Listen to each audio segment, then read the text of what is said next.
get you in focus. Right, so October Red Boxing. And I'm going to say here with the winner, Saturday's winner. Because the battery done out because I've been waiting for you. So my battery done out? You've been waiting for me. I have been waiting for you. Yeah, so who you think I come here for? Why didn't you save the battery then? Because you've been doing interviews with other people.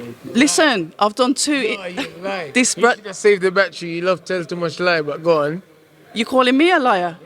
You've been doing other interviews. So hold on a minute. So Charge the battery I did charge the battery. So why haven't you got two batteries?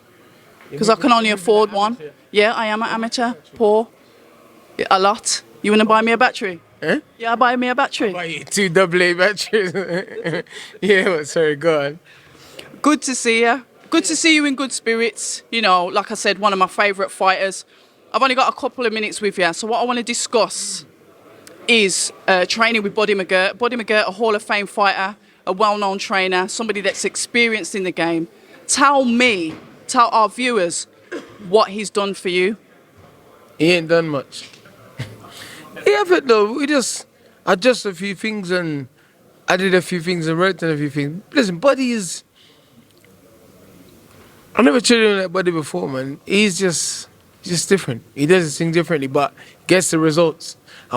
He teach you bits and pieces, and you think, oh, okay. But when he starts to get it and starts to understand, and he looks at you and say, "You're getting it, man. You're getting it." Then you realize it starts to fit into place, and then it just starts to come together. He does it subtly, you know. He does it subtly. He doesn't try and force it. Oh, change and do this and do that. And he just relax. One thing he does is, if you do something, he goes, "Oh, why did you do that?" And if you can explain to him why, a good enough reason, he'll say, "All right, my man, we're going to work on that, make it more effective." And it's very flexible and very adaptable. You know, most coaches, my style is this. You're going to go forward, or you're going to move, or you're going to be an offensive fighter and whatever. And that's why they're coaches. They're not teachers. Now, I like what you said there. And one of the things that you have said as well is that he hasn't tried to change your style. Yes. He's working with your style to improve the style that you've got. So you mentioned something on the presser. You mentioned the counter punches, like the punches that you're throwing, but getting ready for those counters. You know, obviously, you got to stop your offense. We're ready to go offense, defense, and offense if you need to go offense again. So that's what we're trying to work on and making sure we cover the ground so we're able to do that and adapt as well. And he says, I do some crazy shit, some unusual shit, but he's realized that's my style and that's part of my strength. So he just says, okay, when you're over there, do this. Don't go over there and try and rush to come back over here because of whatever. So it's good, man. Good stuff. So that mindset that you're going into this fight then, Jermaine Franklin, he doesn't say much, but he's obviously up for it. Yeah. What kind of feel did you get from him when you were at the top table? What did you get from him? Because I know his trainer was more mouthy than he was, but what did you get from him? The same feel for him. He says a lot on the internet. I don't say nothing to my face. He's one of them kind of guys. He's a sneaky cat. And that's how you try and be in a fight. You try and be sneaky in a fight. You're a sneaky cat. You have to figure these guys out. You know, he's sneaky, but shit, you know, I've done a few robberies in my time, so I know how to rob a bank. You know, he can be as sneaky as he wants. What I will say then, and it's something that I admire you for, you said on the top table, you're always treated as an underdog anyway. So people saying whatever about you, it doesn't bother you. You're here to fight, and that's what you enjoy doing.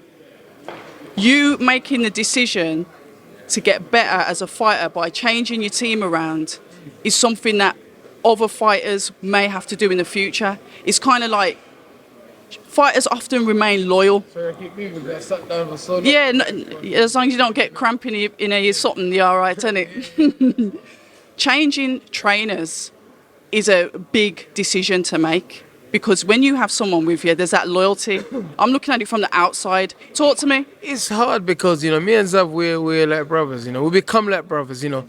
He pick up the baton when in the middle of COVID, you know, and he's been loyal and he's been there and he's done stuff, but sometimes change is necessary, man, you know, and sometimes you just need to break away and just change, you know, just change and see what happens, you know. And obviously, and he was cool with it as well. I spoke to him, he was cool with that, obviously, you know. First it was hard, it was a bit defensive of it, but then eventually, as harsh as I'm experienced enough to be, well, I don't care. I need to do what's best for me. Because when I lose these fights, you guys got career training other guys. You got a gym to go back to. I ain't got no one to go back to. Spot on, and what a way to end it. Your managers literally give you the tap on the shoulder. Dillian, all the best for Saturday night. I'll be there ringside cheering you on, and thank you so much for your time. You know, sorry we never had more time, but I got to go do this zone and a few other things, man. But, you know it goes. I'm around. This will be my last interview anyway with you, so it's all good. Listen, it'll be the first of many. Just look after yourself, and all the best for Saturday. Hi, and thank you for watching October Red Boxing. Like, subscribe, and tap the bell for notifications. You can also find us on Instagram at October Red Boxing and on Twitter, October Red UK. And remember, at October Red, we stay ready.